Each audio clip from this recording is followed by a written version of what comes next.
Welcome, everybody. Hour number 2 of Talk back underway, brought to you in part this morning by Transport Equipment, your headquarters for RV service, maintenance, and repair on Inspiration Drive, 541-9097. Selway Armory on Stockyard Road, with more guns and ammo than anyone in Missoula, Montana's premier firearms dealer.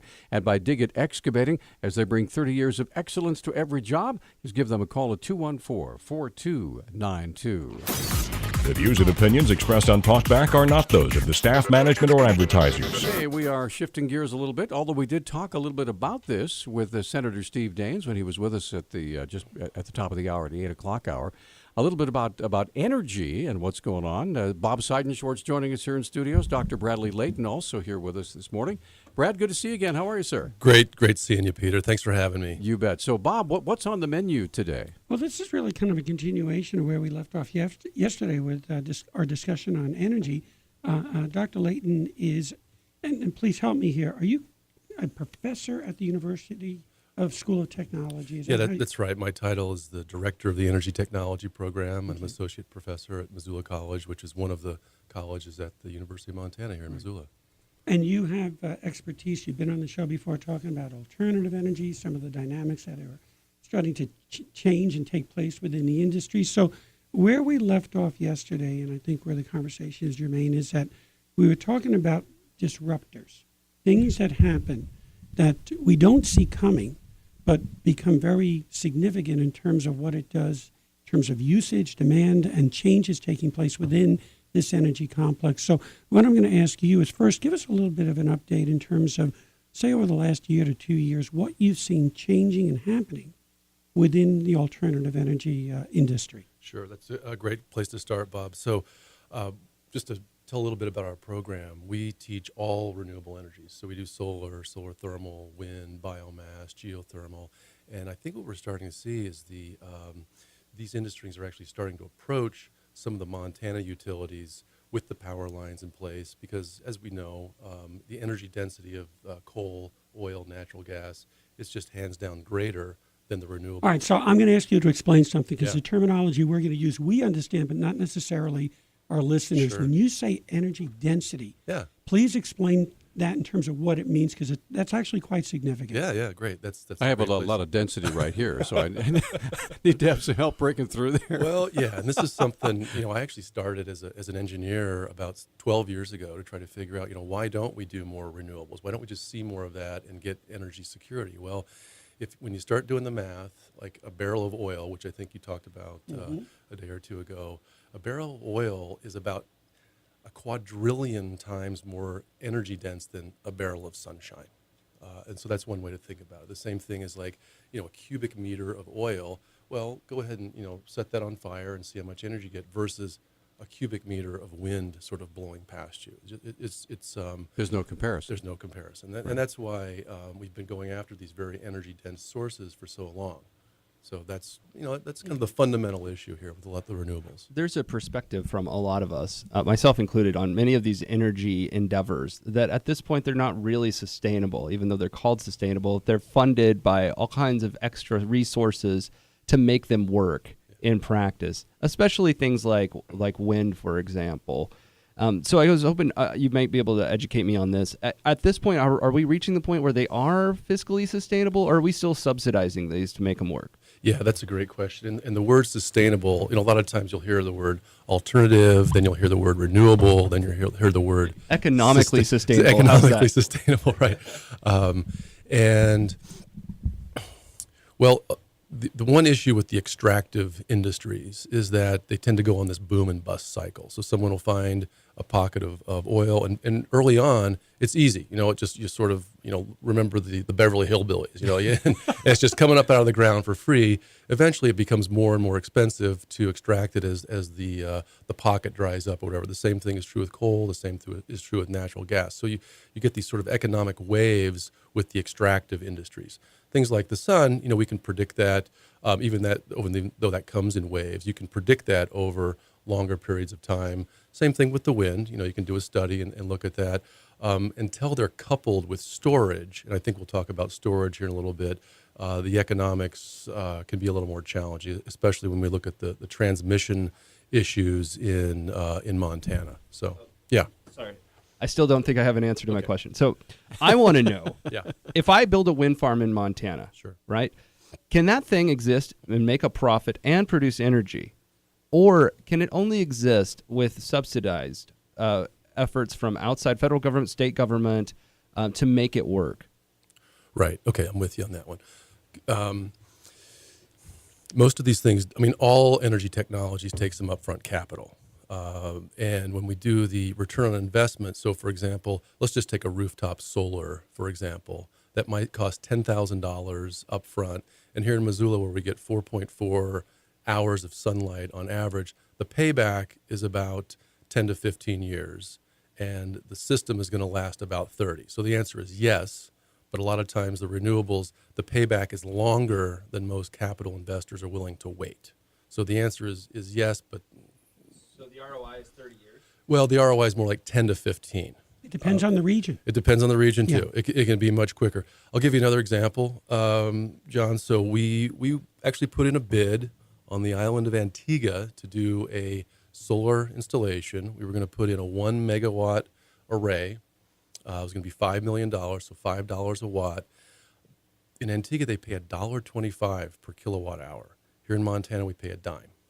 So you do the math, we were going to make $20 million of electricity in 1 year. Your payback is 3 months. So again, it does depend on the region.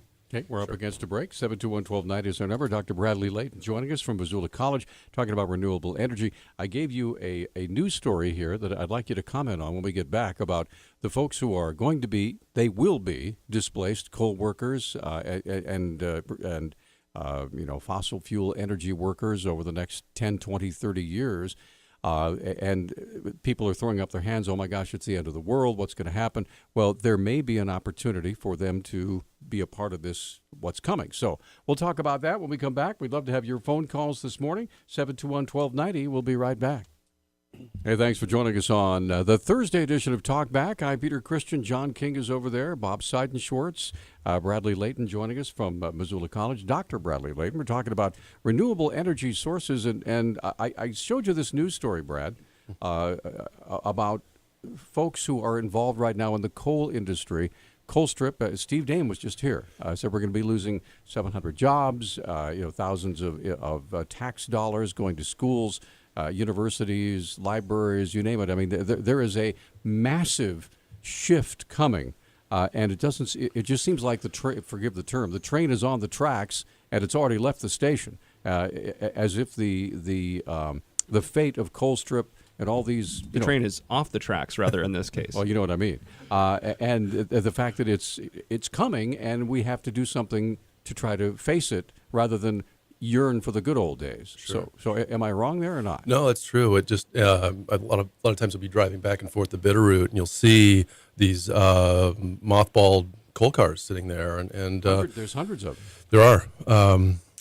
But the Renewable Energy Technology Program actually started at Missoula College in 2007, and it was an effort to retrain workers. So a lot of workers coming out of the timber industry, which a lot of the mills closing, and we'd love to be there as well for the coal workers.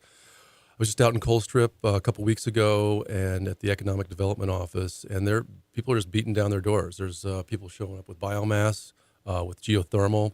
With solar and with wind, as I said before, since the energy density is so much lower on these, if we are to replace coal, it's going to take all of those to do so. And there's a diversity of skills that are required for those trades. With the exception of biomass, which requires a lot of gathering of resources for the biomass industry, do any of these even come close to putting these workers back to work, though? I mean, it doesn't take that many people to run, for example, a solar array as it does to do a coal mining operation. Well, that's a great question, John. So one way I've looked at this is you can sort of look at farming, for example. Right now, just a few number of our workers are farmers. It just takes one person to drive a combine back and forth. In some cases, with a lot of technology. Right. And if we were to get away from that, gosh, we'd have to have a lot more farmers out there and horses and things like that.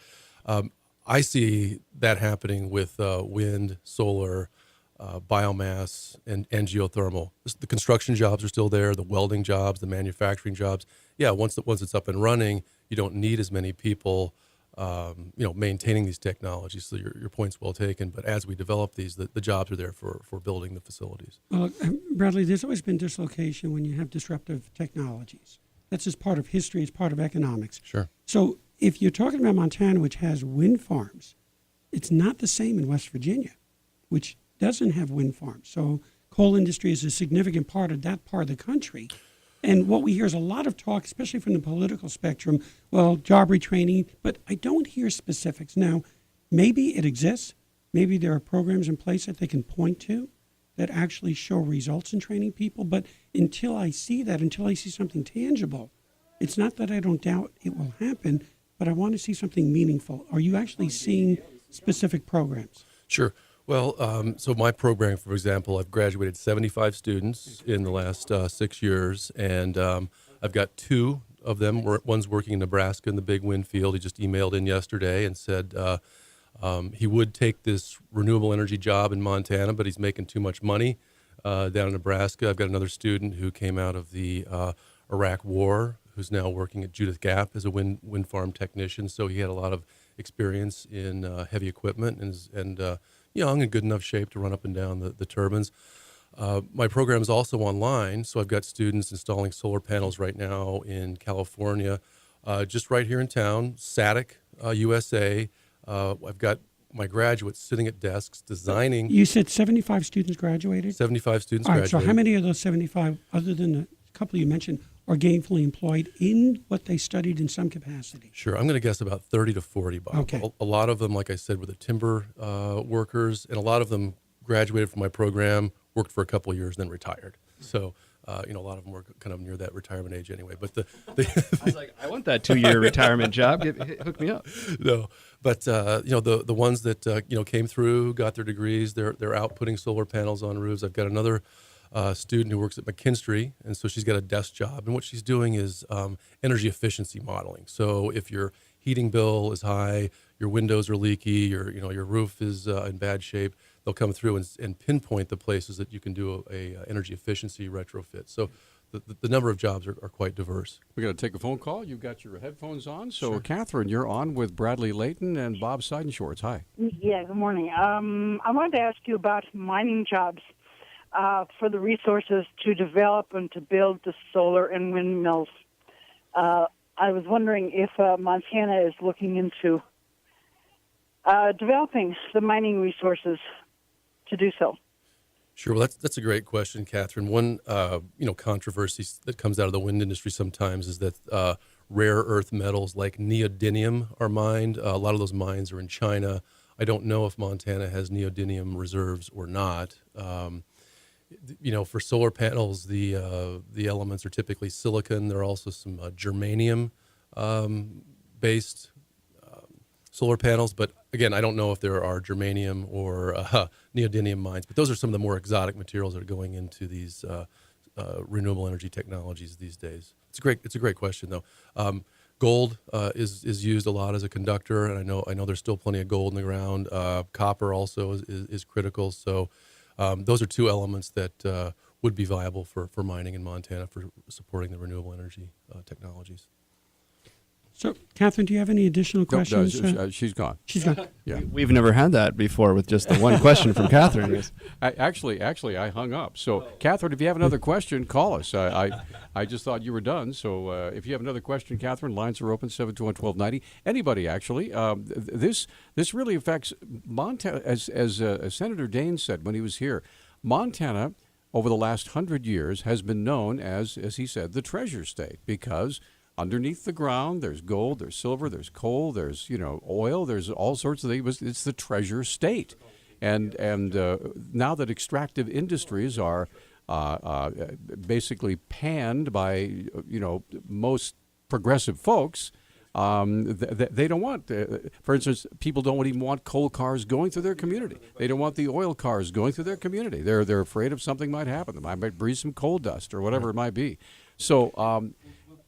So, Peter, here's some perspective on that. Okay, go ahead. On a global basis, if you look at oil, natural gas, and coal, for the next estimated 20 to 30 years, and please weigh in if this is inaccurate, that will still be the primary sources of power generation in one form or another. Right. Now, you're still going to have to be mining it, Right. extracting it. But what happens here is they're fighting to keep it from being extracted, because ultimately that coal that goes from Montana goes to the West Coast, Yeah. and it goes to the Pacific countries. India is becoming even a larger user of coal. So I don't want people thinking that in the next several years we're going to be making this transition. It's still going to be probably several decades, and it's still very much based on economics, Only- particularly in emerging and developing economies. But only if there's a way to get the coal to the markets, out of the ground and into the markets. And that seems to be where the plug is right now. We're up against a break. We're going to come back. All the lines are full now. You're a rock great. star, All right. Brad. So here we go. So we're going to get Catherine back on to finish her questions. We also have Norm, Ted, and Eli. And we'd love to hear from you as well. You can make your comments on our Facebook page. Now, they know the phones aren't broken, so we're going to come right back with more of Talk Back in a moment. Talk back, rolling right along. Dr. Bradley Layton, obviously an instant rock star because he's filled up the phones. Let's get Catherine. Catherine, I hung up on you early. I apologize. Please go ahead. Okay, just I'm sorry. You mentioned some of the minerals, and those are rare earth minerals, and there are deposits, there are known deposits in California, Northern California, Washington, Idaho, and Montana. But the regulations that keep being written have pretty much shut those down in favor of outsourcing to China and India and those parts. Is there anything that you think that can be done to change that? Gosh, that's a great question, because a lot of times we'll export our waste in a Thanks, lot of ways. Kat. It's the same thing of exporting manufacturing. That's why the cities in China are as polluted as they are. They don't have the environmental regulations in place. So putting those environmental regulations in place does increase the cost. It just costs more to be cleaner. So. Well, Bradley, there was a mine in Alaska that had a lot of rare earth mineral potential, but it also happened to be in a very pristine area in terms of fish, habitat, river. So while that would have produced a lot of jobs, and it would have given us a significant access to, the powers to be said, hey, we're not going to let this happen because of those other concerns. So in the U.S., many times, the environmental issues will trump the need for extraction. Sure, purposes. and you can just call that the downside of democracy. Everybody gets to weigh in and vote. And if in China, that if somebody says, "Hey, we're going to move 1 million people out of the city because we're going to dam up the valley," that's just what happens. But that's not the way we operate in the U.S. Let's get back to the phones. And Norm, thank you for holding. You're on with Dr. Bradley Layton. Hi. Good morning. My question is, I have a little bit of a concern about, there's a part of this whole thing everybody's kind of overlooking. Our grid system, our power system, is set up for output only, or at least most of it. Right. When you put up all these renewables that everybody's talking about and trying to push, there's nobody's worried or on the part of the storage part of it. And every one of these parts need storage facility of some point. There's a lot of businesses out there, like myself. I'm a master craftsman. I have there's at least 10 machines in here that are on 240. Right. When I go to that kind of stuff, the batteries aren't going to do it. They're not going to. They cannot provide the power that I need. A machine shop who has 30 or 40 machines in there that are in that range, and we're talking 3-phase. There's a problem with the storage. There's not enough storage to produce the amount of electricity that's being needed or would be needed. Yep. No, I agree with you 100% on that, Norm. And so the question is whether we want to focus on large-scale or small-scale storage, because we need that electricity to be on 24/7. It's got to be reliable. It's got to be coming in at 110 or, like you said, 240. One very promising large-scale storage project that's coming online is the Gordon Butte project out in the middle of the state. Absaroka, Carl Borquist is the principal on that. He's an attorney. They've got their rights. Looks like they're going to get the permits. So Is that the big water elevator? the big thing? water elevator. He You was call on it the that. show. Oh, super! We've Yeah, I know had him on the Carl show real to well. talk about this. And so, no, you're right. You're not going to just plug a bunch of 12-volt batteries. You're not going to run your shop off of your car batteries. So large-scale storage is something that we're looking at. But Not only that, then you have the concern too, because regardless, you still can't maintain that volume of energy that's going to be needed. At some point we're going to have to start redesigning electrical engines and stuff, which they already are to a point, to try to minimize the usage on them and the draw on them. But to me, I mean, there's a lot of businesses out there. Mostly the production businesses are going to be affected. Now, a lot of these white-collar businesses like offices and stuff like that, yeah, all you got to do is keep the lights on and, a little juice to the computers and whatever, and that's it. But I got a feeling this is going to be a bigger problem than they think to go switching over, because we're not working at a good enough pace to cover all of the points that need to be covered in this kind of transition. Sure. Thanks, Norm. Hey, but I think the assumption is, though, when I hear concerns like Norm's, he's got a valid concern. It is that somehow instantaneously we're going to have to get all of our energy from renewables, rather than, as Bob has mentioned, that three-legged stool. Get the ones that are constant and the ones that are variable, and bring them together so that there's less impact on the environment, more economical for folks. That's the dream, right? Sure is. Yeah, and I think one thing we're going to also see, Norm just mentioned the offices. I think we're going to see a shift to low voltage DC. So he mentioned his machines, but a lot of our phones, we've got all these inverters and things like that. I think that's going to change, and there are some new building codes coming out for dedicated in-house 12 volts that are more efficient, so we can dedicate more of that larger AC power to industry. Okay, let's get Ted on the line. Ted, thanks for holding. You're on Talkback. Go ahead. Good morning. Thank you for taking my call. The government has given this money based on the premise that we're burning too many fossil fuels, and that this renewable energy, we won't be burning as much fossil fuels. Can you give me a number, a gallon of diesel, number of gallons of diesel, or coal, or barrels of crude, or gas, whatever it may be? Can you give me a carbon emission number that it takes to run these renewable energies? Are we burning just as much coal as we would be just burning it normal?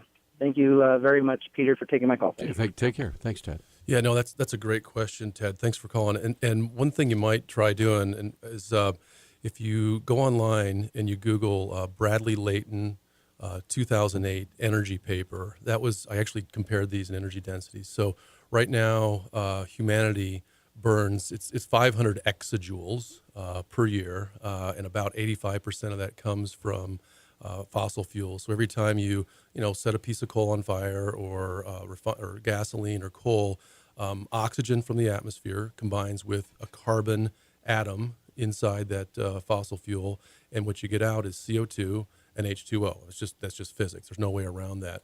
And the majority of fossil fuels are only about 35% efficient. I mean, that's just there's no way around that. It's the second law of thermodynamics. So in order for steam turbines to work, in order for internal combustion engines to work, in order for the gas turbines to work, something's got to get hot.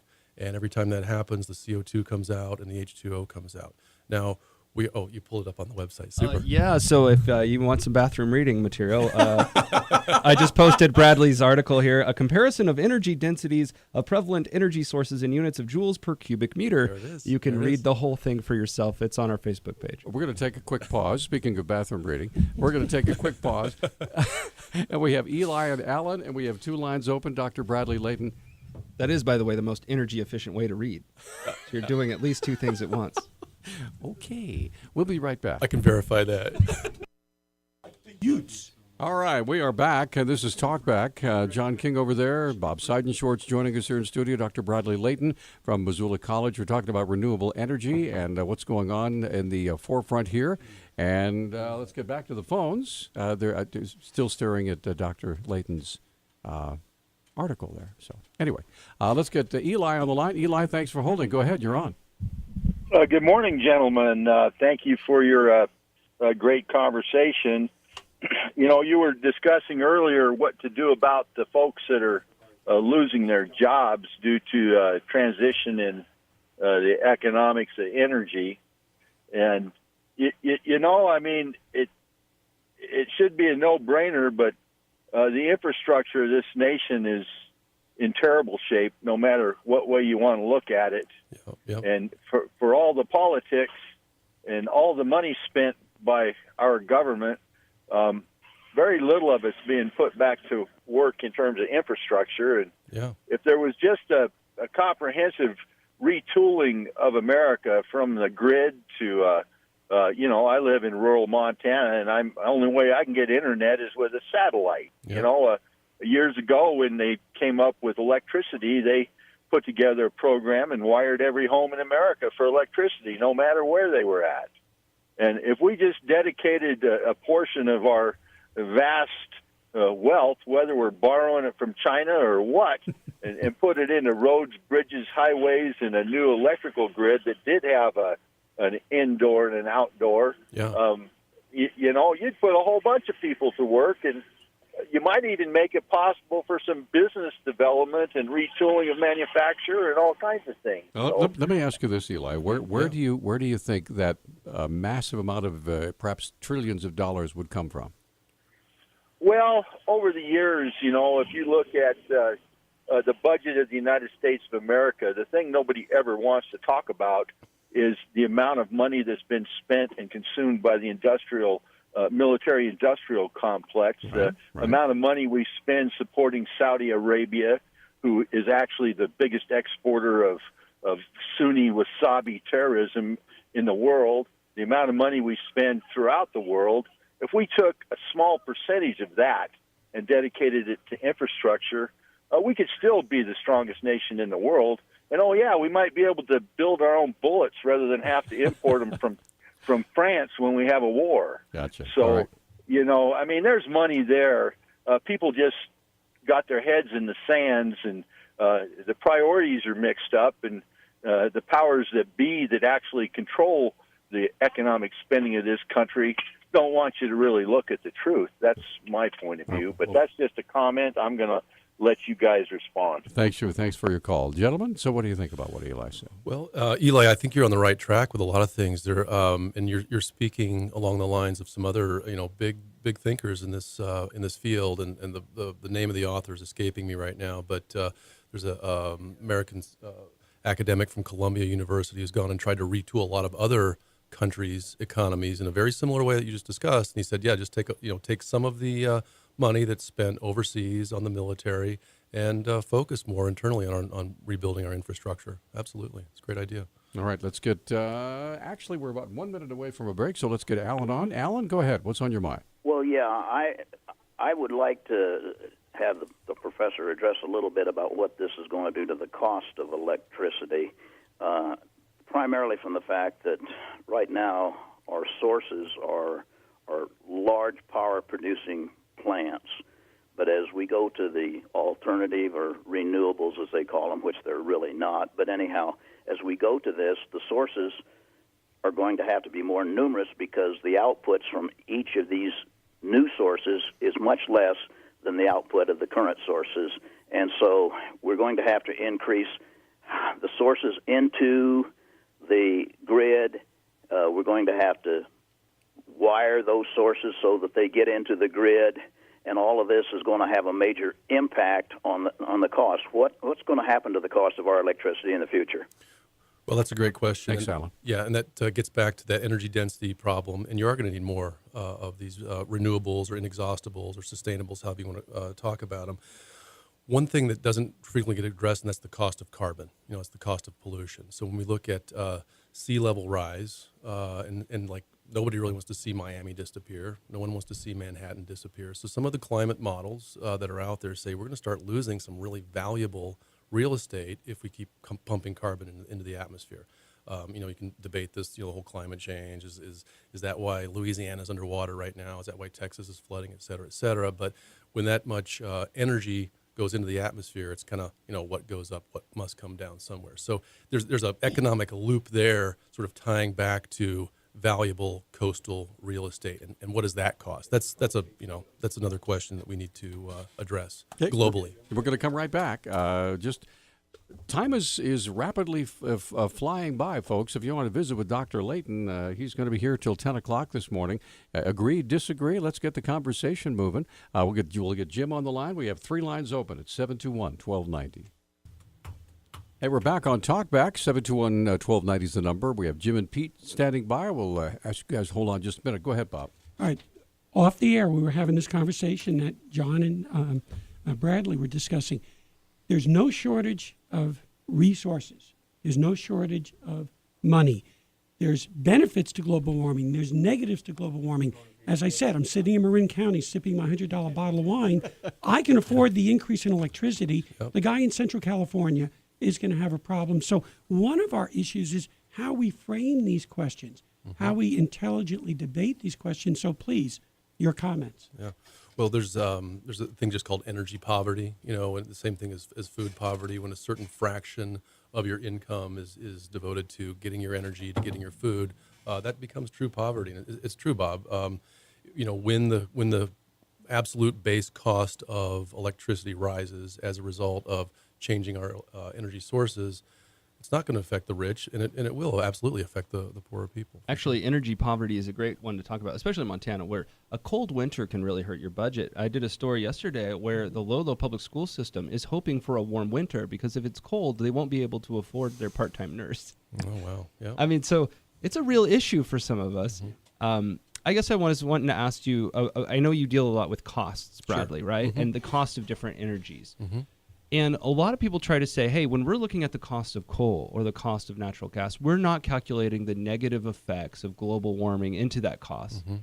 And I would say back to that person, yeah, but I think it's a little bit more complicated because you're also not calculating into the positive benefits of global warming, which if you live in the Northern Hemisphere like I do, or if you're anywhere in the world where food has been growing better, I mean, wheat prices are low because wheat is growing wildly all over the country and around the world, then there are benefits to this warmer climate. Right. That's true. Yeah. So when you factor in the price, how do you weigh all these different sources? Sure.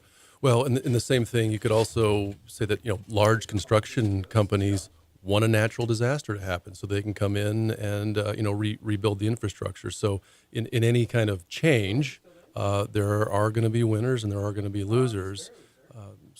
Then the debate continues. Okay, let's get right back to the phones. Jim, you're on Talkback with Dr. Bradley Layton. Hi.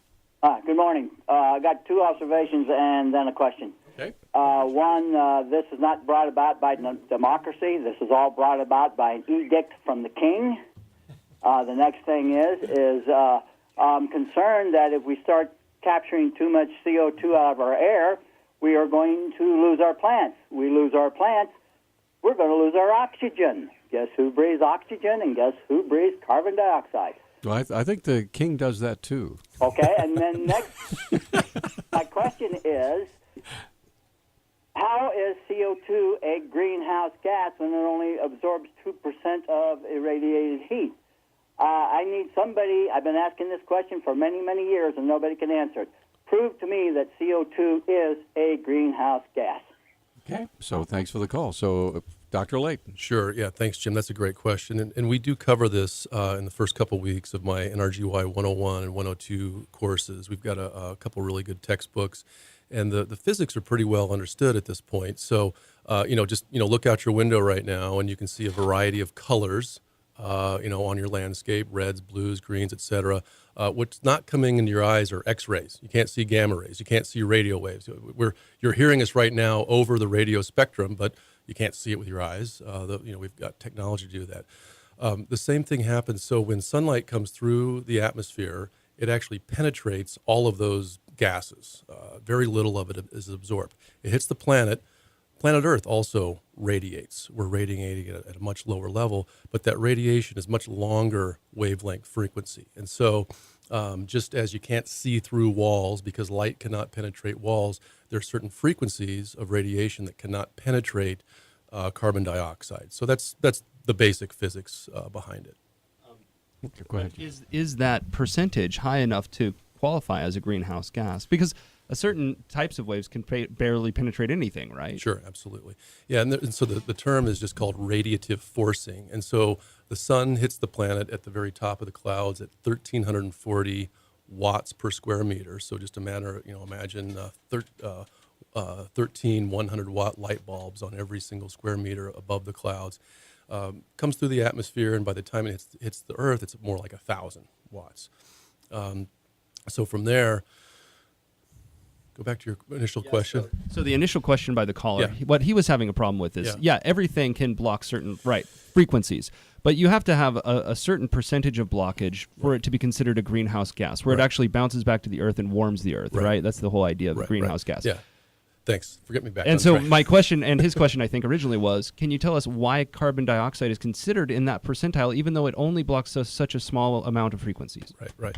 Well, yeah, and so the numbers are actually pretty small. It ends up being on the order of about 0.5 watt per square meter that's added. So just imagine the CO2 acting like a mirror, or even these acoustic panels in the studio. They're absorbing that energy.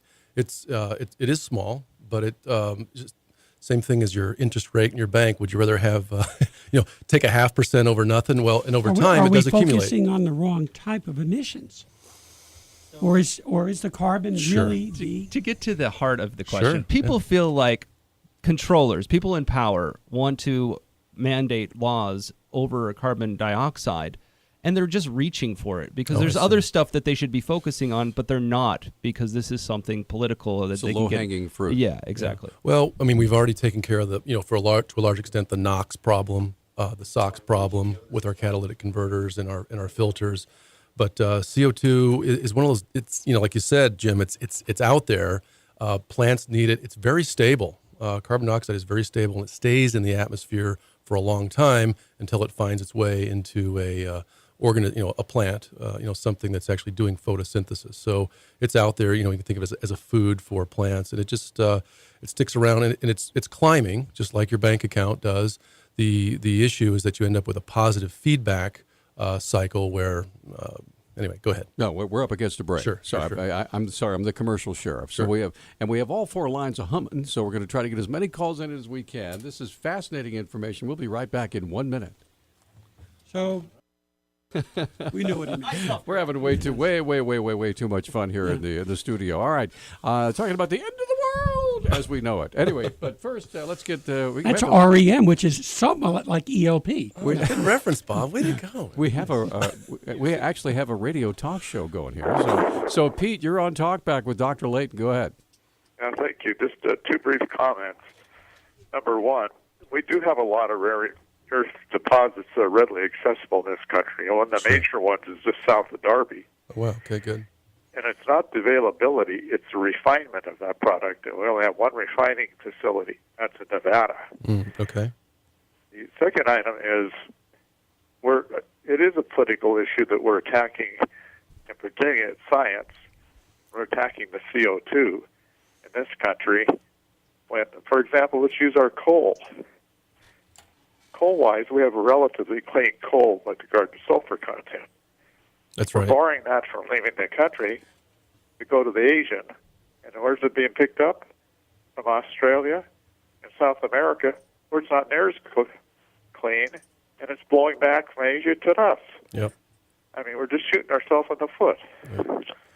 Okay, thanks, Pete. Appreciate the call. So, Yeah, one comment on that, Pete, is that just as a side note, there is a Climate Smart Missoula initiative here, and there's a sort of a zero waste initiative, and part of the initiative there is to actually turn some of these waste products into commodities. And I even heard a comment earlier about someone saying, "Well, eco-compost, they get paid on both ends." Well, that's kind of, unfortunately, that's kind of how it has to happen. Right now you just sort of pay Republic to just take it on a one-way trip to the landfill. But what if we were able to pay them less to collect our recyclables, and then that goes back into the manufacturing stream? Right now, we don't have a e-waste refinery in Montana. What if we had that, and we weren't shipping all of our e-waste gold back to California like we're doing? So I think what we're going to see here is more of an ecosystem where some of these waste products are coming back as commodities. But with coal, South Korea imports a lot of coal for electric generation. They're working